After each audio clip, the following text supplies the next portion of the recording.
Muy bien, grabando predicación para Iglesia Cristiana de Oración para el domingo 26 de marzo de 2023, 5, 4, 3, 2. Vamos hermanos, buenos días.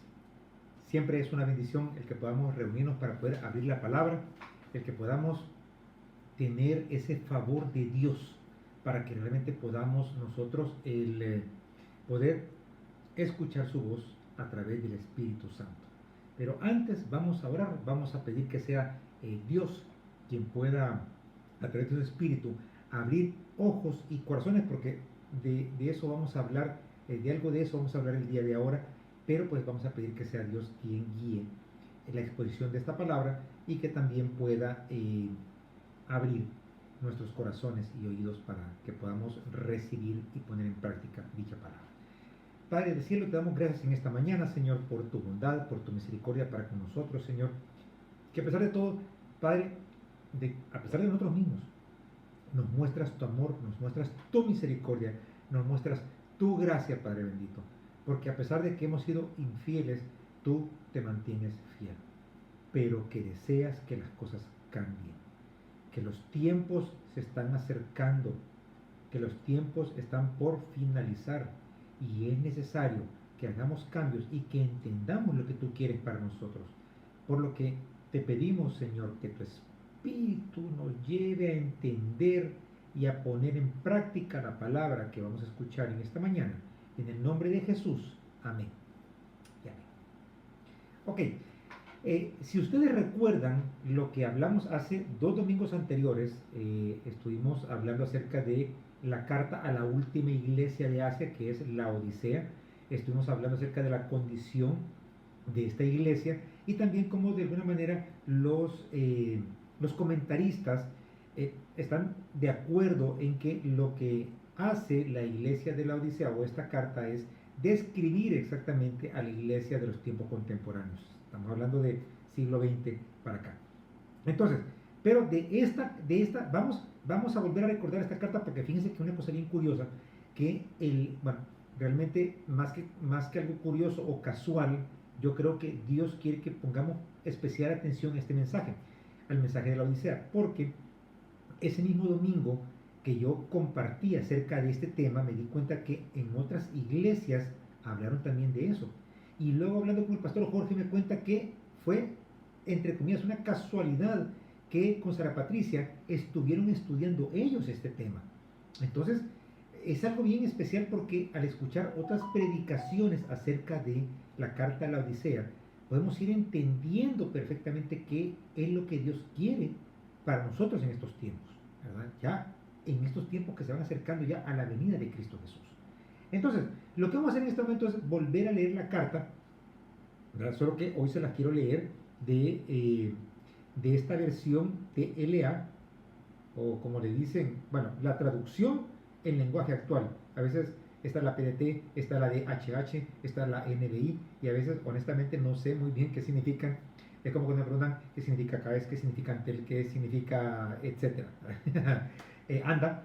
Pero en este caso, TLA es traducción en lenguaje actual. Entonces vamos a leer, si tú lo quieres buscar, Apocalipsis capítulo 3, del 14 al 22, que es la carta a la Odisea. Solo vamos a hacer un pequeño repaso para que nosotros podamos realmente visualizar o recordar y ver qué es lo que el Señor nos quiere hablar acerca de esta carta. Y para no dar tanta explicación, realmente esta traducción creo que es la que lo explica perfectamente. Entonces dice, versículo 14 de Apocalipsis 3. Escribe el ángel de la iglesia de la Odisea, y habla Cristo diciendo, yo soy el amén. Recuerdan, ¿verdad? El amén habla acerca habla acerca del Cristo que es fiel, que es verdadero, del Cristo que sustenta, que da fortaleza a todas las promesas bíblicas, a todas las promesas de Dios. Entonces dice, yo soy el amén. Y fíjate cómo sigue, dice, y me llamo así porque enseño la verdad, o sea, soy un testigo fiel acerca de Dios y nunca miento. ¿Por qué? Porque Él lo conoce. Él sabe quién es y por eso él lo ha visto y por eso Él puede dar testimonio de Dios. Por medio de mí, Dios creó todas las cosas, porque en expresión dice el principio de toda la creación. Escucha bien lo que te voy a decir. Estoy enterado de todo lo que haces y sé que no me obedeces del todo, o sea, que eres tibio, sino solo un poco, nada más, o sea, que no eres ni frío ni caliente. Sería mejor que me obedecieras completamente, o sea, que fueras caliente, o que de plano mejor no me obedecieras, que fueras frío. Pero como solo me obedeces un poco, es decir, eres tibio, nauseabundo, te rechazaré por completo, te vomitaré de mi boca. Ahora, recordemos que aquí lo que estaba, la intención aquí era decir que estaba a punto de hacerlo, como diciendo, mira, te voy a dar una oportunidad porque estoy a punto de hacerlo, ¿verdad?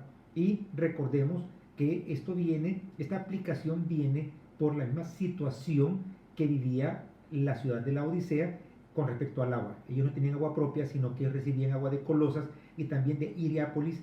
Lo que pasaba es que de Hiriápolis venía aquella agua, allá comenzaba con una agua termal, con sedimentos, con minerales, un agua caliente, que hubiera sido buenísima, pues, sí, para tomar con alguna bebida caliente o para poder bañarse, pero cuando llegaba tibia. O sea, no estaba ni siquiera fresca para poder tomarla, ni mucho menos caliente para poder bañarse. Entonces, era el tomar realmente esa agua tibia, ni siquiera fresca, era una agua nauseabunda. Entonces, por eso es que decía, miren, como no son ni calientes ni fríos, sino que están así de nauseabundos, así de tibios, entonces estoy a punto de vomitarlos de mi boca. Pues, ahora, ¿cuál es la razón? Dice, pues tú dices que eres rico, que te ha ido muy bien y que no necesitas de nada. Y cualquiera diría, sí, pero no es la idea del mundo que nosotros seamos autosuficientes.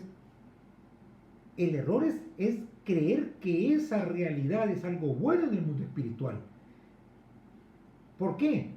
Porque él está diciendo, tú dices que eres rico.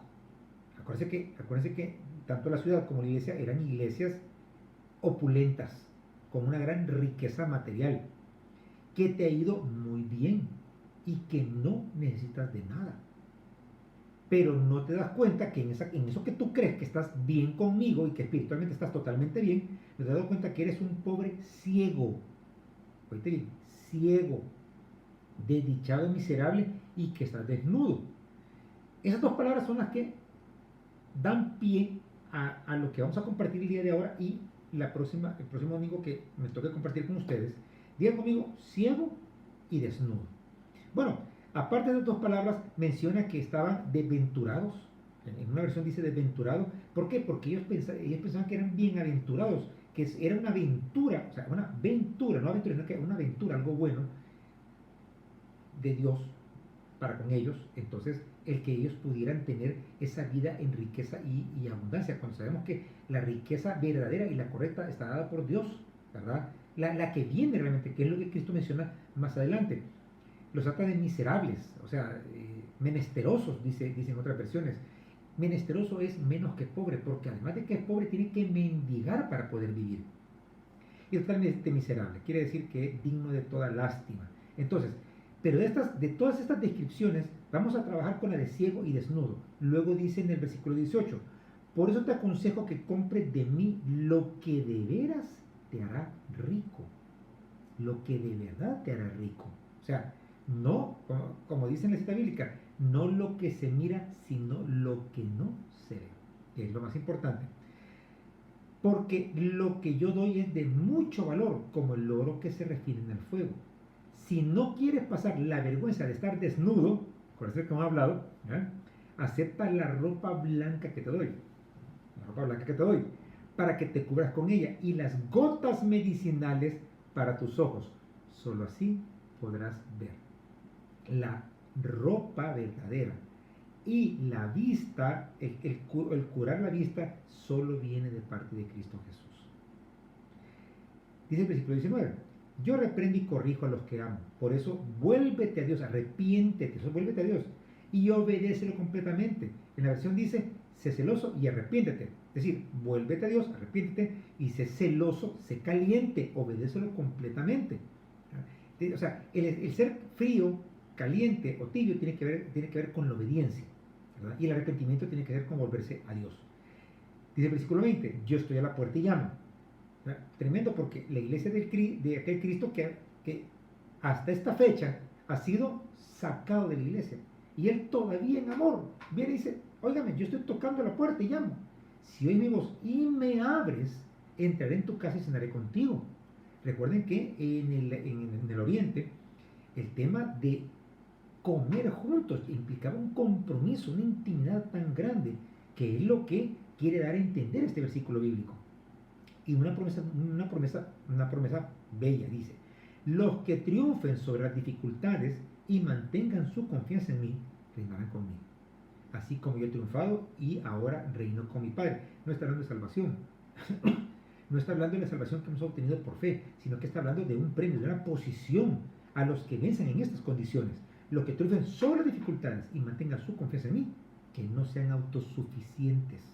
Ojo, el mundo nos enseña a ser autosuficientes. Nosotros les enseñamos a nuestros hijos a ser autosuficientes, a que se puedan valer por sí mismos. Ok, yo creo que está bien en el sentido de que yo no tengo a mis padres y pues obviamente pues tengo la oportunidad, como dice Eclesiastés, de poder comer de mi trabajo.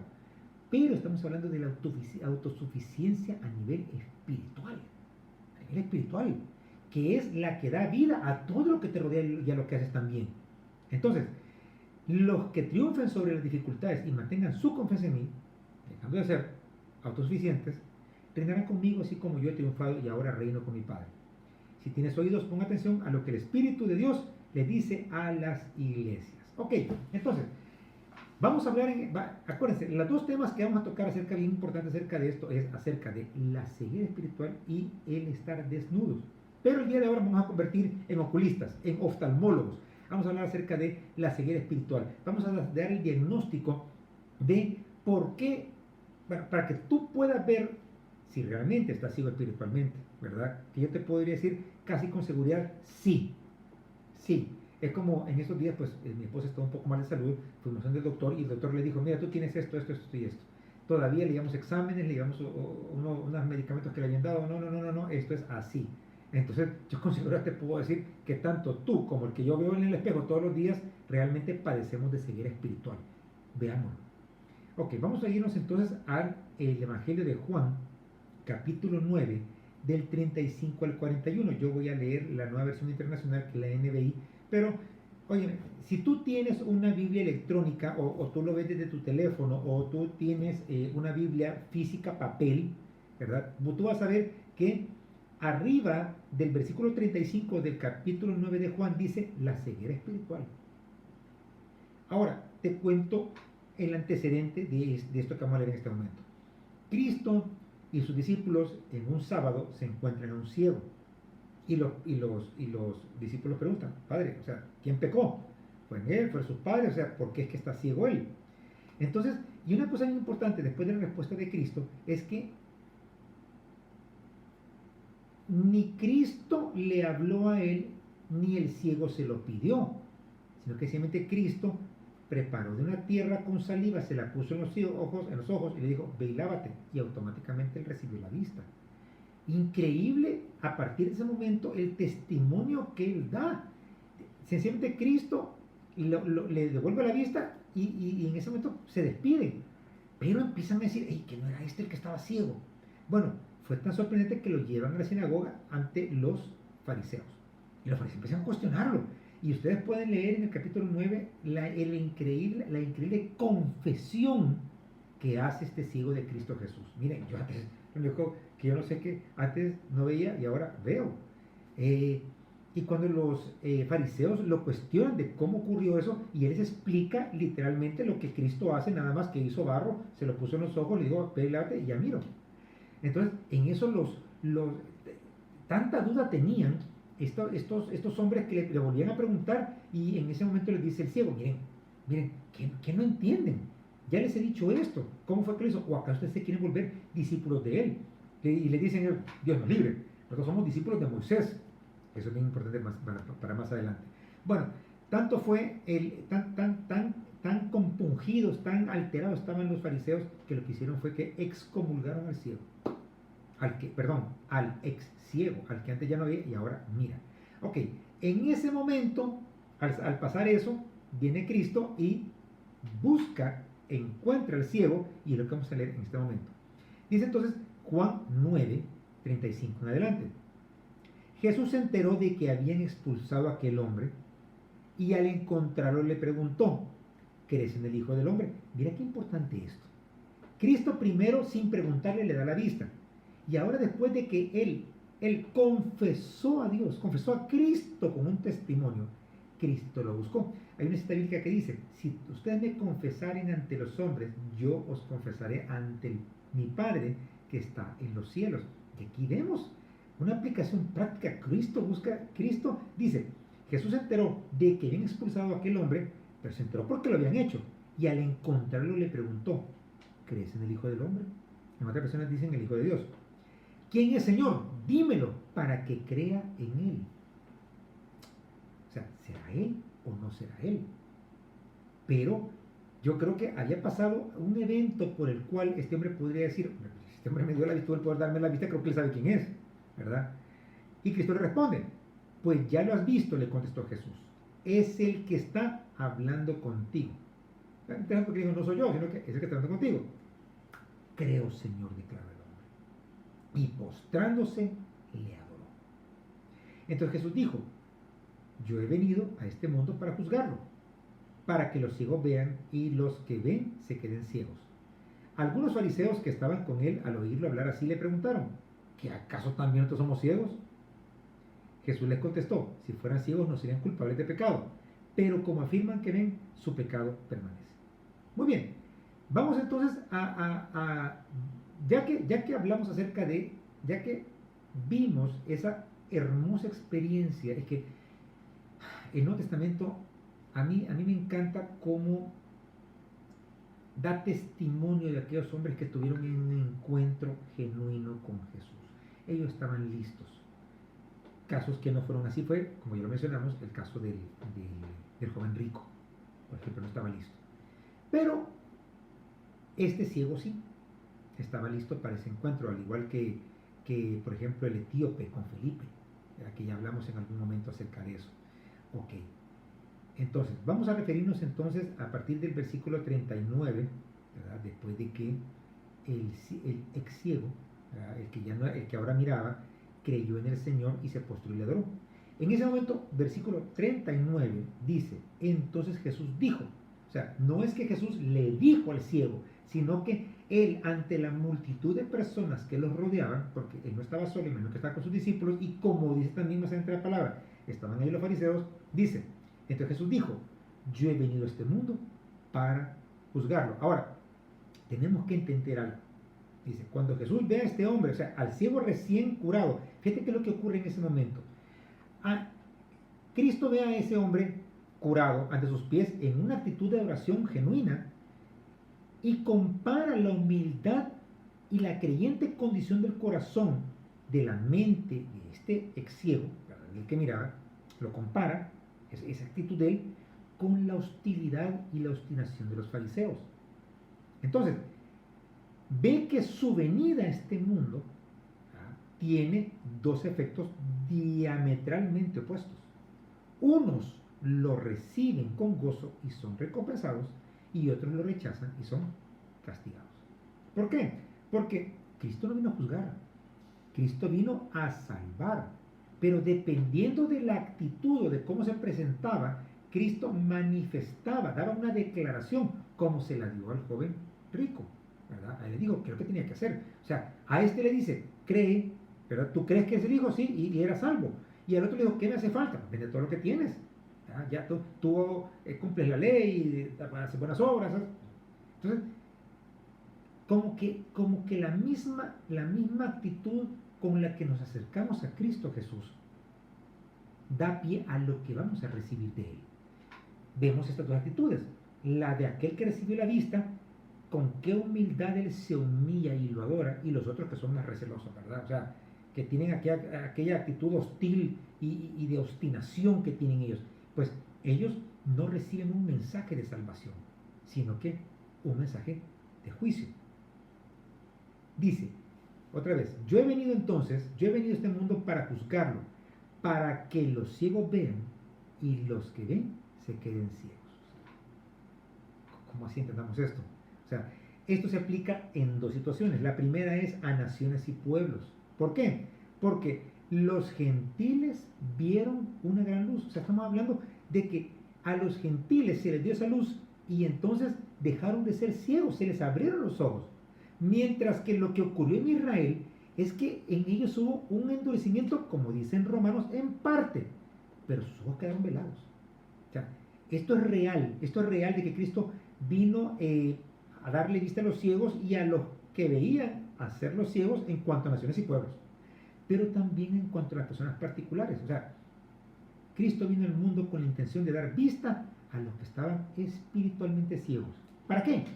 Para descubrir las realidades mediante su palabra y para curar el órgano de la visión mediante su espíritu, a fin de que muchas almas valiosas pudiesen salir de las tinieblas a la luz admirable.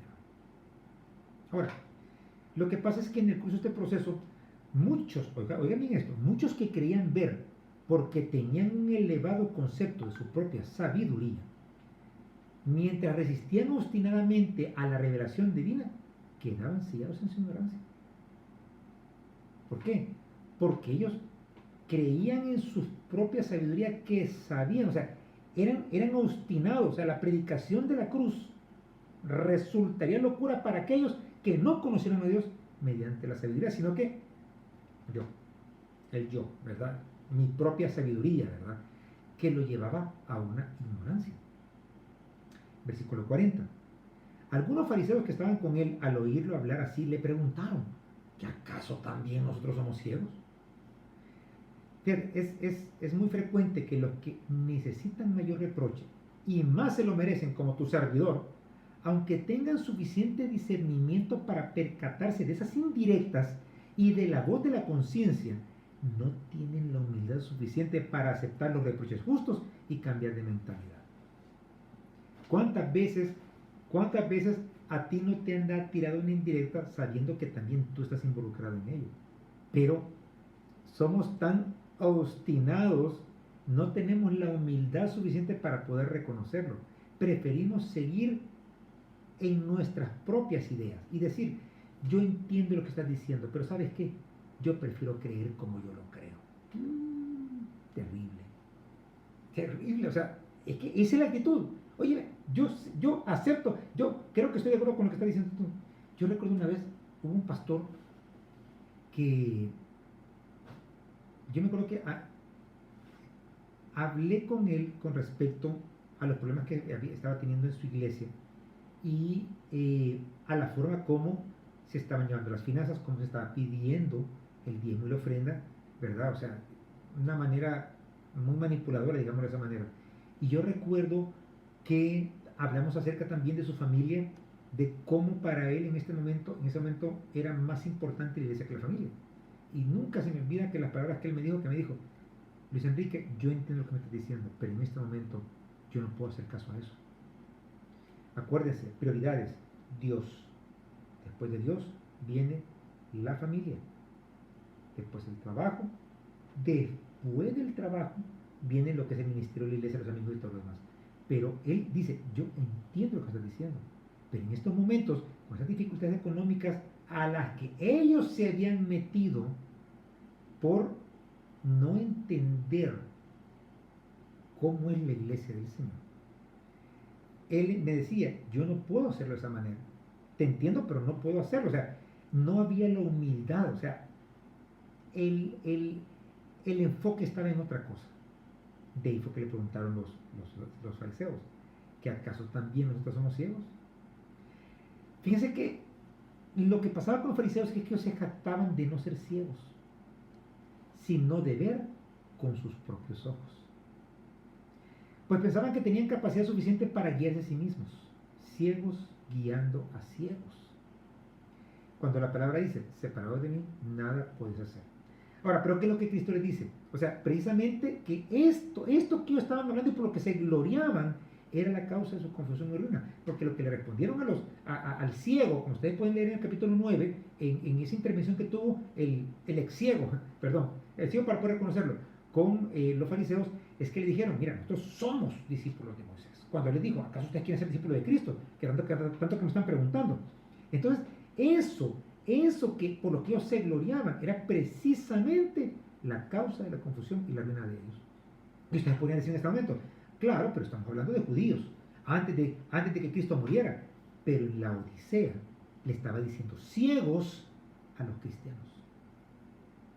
Versículo 41 de Juan 9. Jesús les contestó: si fueran ciegos, no serían culpables de pecado. Recuerden que Cristo vino a dar vista a los ciegos y a hacer ciegos a los que tenían vista, a los que se creen tener vista, ¿ok? A los, esta es la categoría de tibio, de carnal, de orgulloso, de fariseico, de farisaico, ¿verdad? Entonces Jesús les contestó: si fueran ciegos, no serían culpables de pecado. O sea, es decir, vamos a traducir estas palabras, digamos de esta manera: si careciereis, si no tuvierais luz, pero fueseis conscientes de vuestra condición lamentable y deseareis, suspirareis por la luz y la salvación, no habría razón para lanzaros ningún reproche. Habríais acudido a mí, sintiéndose ciegos, como vuestro guía, y tendríais la luz necesaria.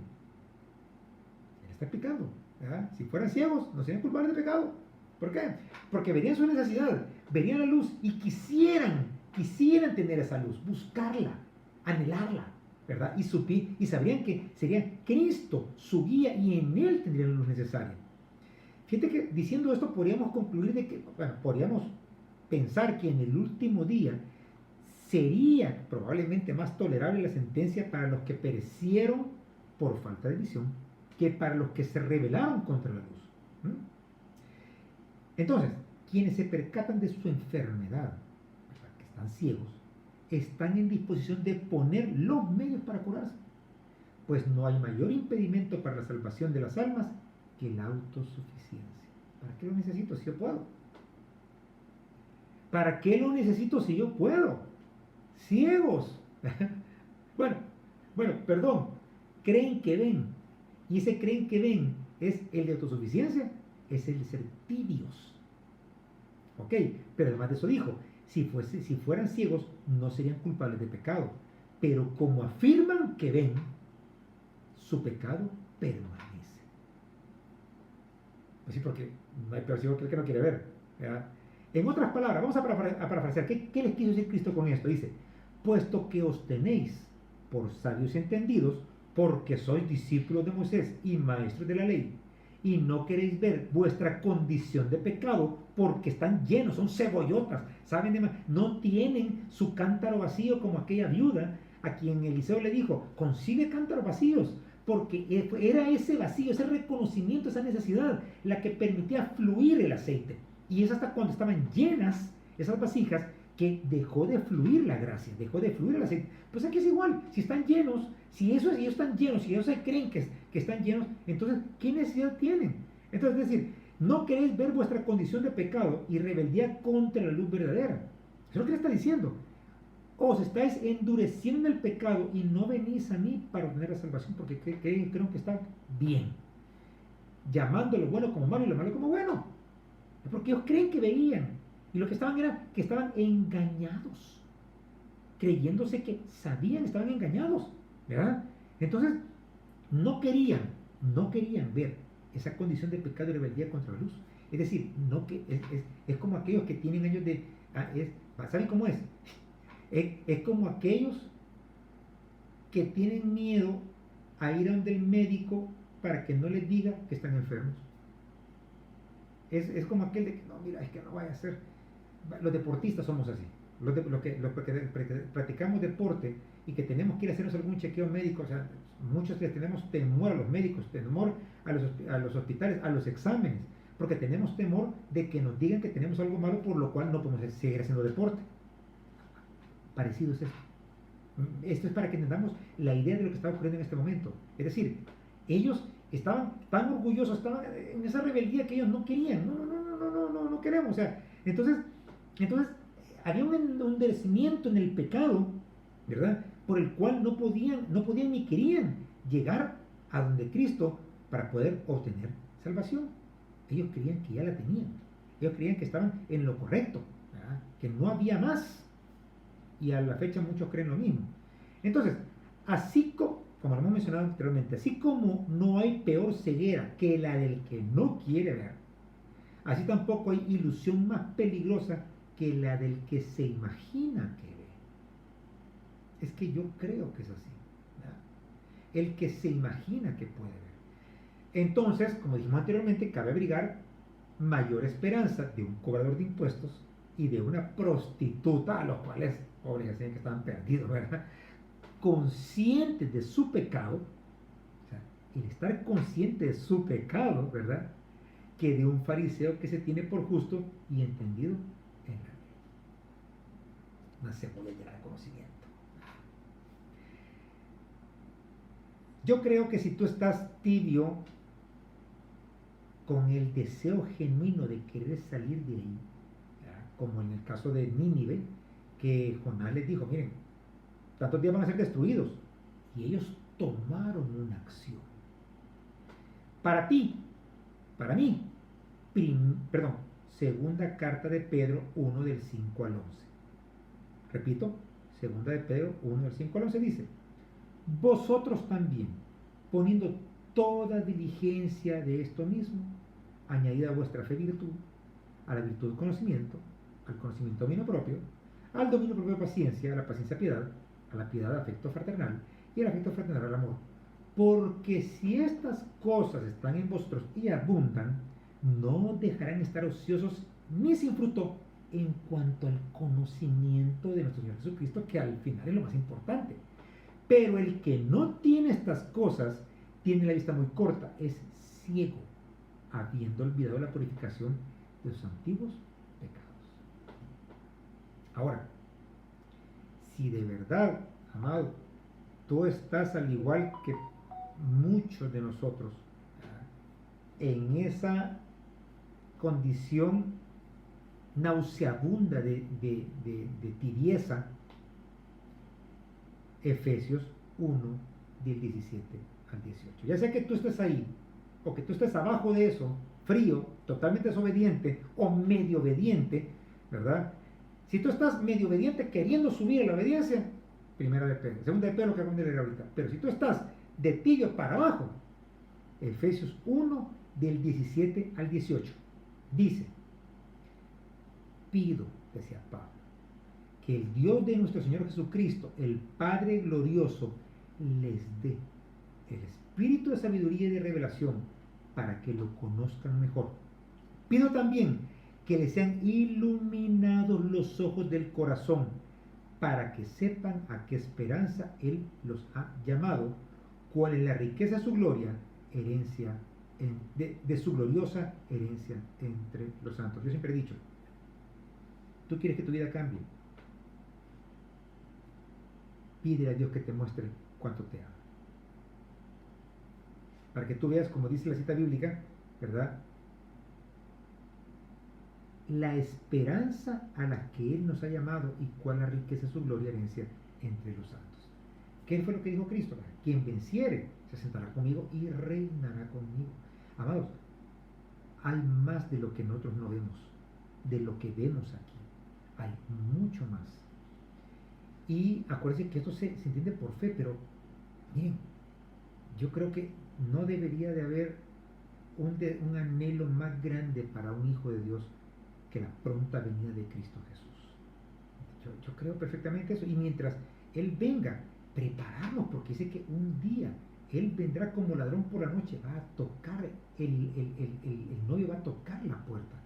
¿Cómo estaremos nosotros entonces? ¿Cómo estaremos nosotros entonces? Amados, ceguera espiritual, esa obstinación de que yo ya lo sé, que yo ya lo tengo, ese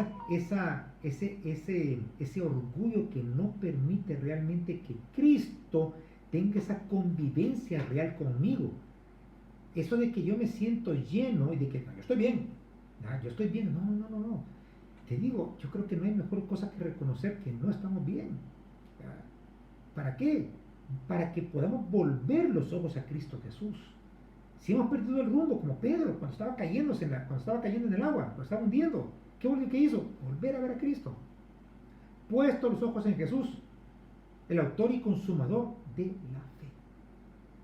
Ese es el tema. Entonces, si tú has caído, si hemos caído en ese pecado de creer, ¿verdad? No solo que no queremos ver, sino que creemos que vemos. Y como creemos que vemos, entonces rechazamos entonces. Entonces, pues Cristo está, estoy en la puerta y llamo. ¿Verdad? Porque digas lo que digas, estás tibio. Estás tibio. Tú dices que eres rico, que no te falta nada, ¿verdad? Pero yo te digo que tú eres pobre, ciego, menesteroso, miserable y desnudo. Entonces, es mi oración realmente, para que Dios ilumine nuestros ojos, para que podamos ver esa gloria de Dios en Cristo Jesús, que es la que cambia. Acuérdense que hablamos de ceguera, y en la próxima hablaremos de la desnudez y de las vestiduras blancas. Vamos ahora. Padre, gracias porque sabemos que en Cristo Jesús tenemos el perdón. Y sabiendo eso, Padre, queremos confesarte nuestros pecados, Señor, y humillarnos delante de ti. Con humildad venimos a decirte, Padre, que, Señor, te hemos dejado afuera. Te hemos dejado afuera creyéndonos que nosotros somos y tenemos sin necesitarte a ti y sin necesitar a Cristo. Ciegos. Padre, hemos estado ciegos en este momento, Señor, pero queremos declarar, Padre, Señor, con la convicción, Señor, de que así como aquella viuda, teniendo vasijas vacías, fueron llenas, que también nosotros pudiendo reconocer, Señor, nuestra necesidad, nuestra debilidad, podamos recibir, Padre bendito, toda la fuerza de lo alto, tu gracia, tu misericordia, tu bienaventuranza para con nosotros, Señor. Oh, Padre, gracias. Gracias porque por esta palabra que puede venir a tiempo en nuestras vidas, que por tu amor, Señor, viene en nuestras vidas, Señor. Y Padre, yo te pido que esta palabra, Señor, pueda llegar a esos corazones no farisaicos, sino a esos corazones, Padre, como Nínive, que se les dijo que iban a ser destruidas y ellos cambiaron. Y que a la hora de saber que podríamos nosotros llegar a ser vomitados, Padre, como dice la palabra, de la boca, tenemos la oportunidad en este momento, Señor, de poder abrir nuestros corazones, de poder abrir la puerta para poder tener esa intimidad con Cristo Jesús.